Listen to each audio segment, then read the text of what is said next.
आसिफ अली जरदारी जलसे से खिताब कर रहे थे। उन्होंने कहा कि 8 साल देखता रहा कि इनसे कुछ नहीं हुआ।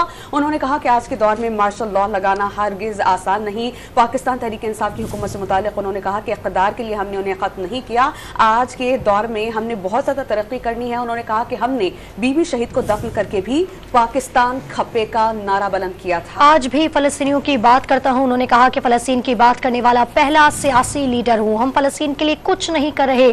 भुट्टो की कब्र पर लिखा हुआ है यहाँ अवाम को नौकर दफन है, जबकि अवाम के हुकूक और मुल्क की तरक्की चाहते हैं। उन्होंने कहा कि समंदर से 5 से 6 मिलियन डॉलर कमा कर दे सकते हैं। पीटीआई हुकूमत इक़्तिदार के लिए ख़त्म नहीं की, हमें मुल्क और कौम की तरक्की की ज़रूरत है। उन्होंने कहा कि आज के दौर में मार्शल लॉ लगाना आसान नहीं। मैं देख रहा था कि पीटीआई से हुकूमत नहीं चल रही थी। अपने दौर में पार्लियामेंट को हमने पावर दी। उन्होंने कहा कि पीटीआई हुकूमत इक़्तिदार के लिए ख़त्म नहीं हुई। 8 साल देखता रहा कि उनसे कुछ नहीं होता और आज के दौर में मार्शल लॉ लगाना आसान नहीं है। हमने बीबी शहीद को दफन करके भी पाकिस्तान खप्पे का नारा लगाया। मजीद उन्होंने कहा कि मैं कारकुनान की वजह से मजबूर हूँ, मुल्क से बाहर नहीं जा सकता। उन्होंने कहा कि पाकिस्तान को बचाकर और दुनिया से हक लेकर रहेंगे। उन्होंने इलेक्शन पर बात करते हुए कहा कि हमारे मुखालिफिन इलेक्शन में खड़े हों, उन्हें वेलकम करेंगे। उन्होंने कहा जो हमारे खिलाफ खड़े होंगे उन्हें हम बिस्मिल्लाह करेंगे। इस पर हम बात करते हैं। हमारे साथ मौजूद हैं इस्लामाबाद के ब्यूरो चीफ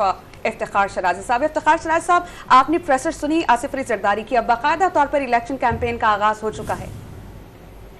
जी बिल्कुल, इसमें कोई शक नहीं है कि अब सियासी जमातों को इस बात का यकीन हो चला है कि अब फरवरी में इलेक्शन होने जा रहे हैं। लिहाजा तमाम जमातें अब इलेक्शन मोड में आ गई हैं। और कल ही आपने देखा होगा कि जब मियां नवाज शरीफ साहब अपने मॉडल टाउन के ऑफिस जो उनके लिए खसूसी एक ऑफिस बनाया गया है वहाँ कल बैठे भी हैं और अपने नून लीग के कुछ रफ़का जो करीबी लोग हैं उनके साथ उनकी मुलाकातें भी हुई हैं।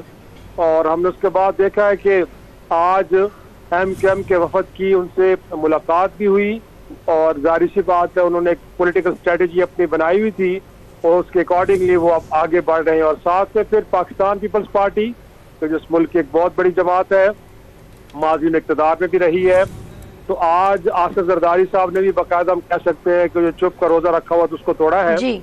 और आज फलस्तीन के मामले पे भी गुफ्तगू की है, लेकिन साथ साथ मुल्क की सियासत के ऊपर भी उन्होंने बड़ी सैर हासिल गुफ्तगू की है।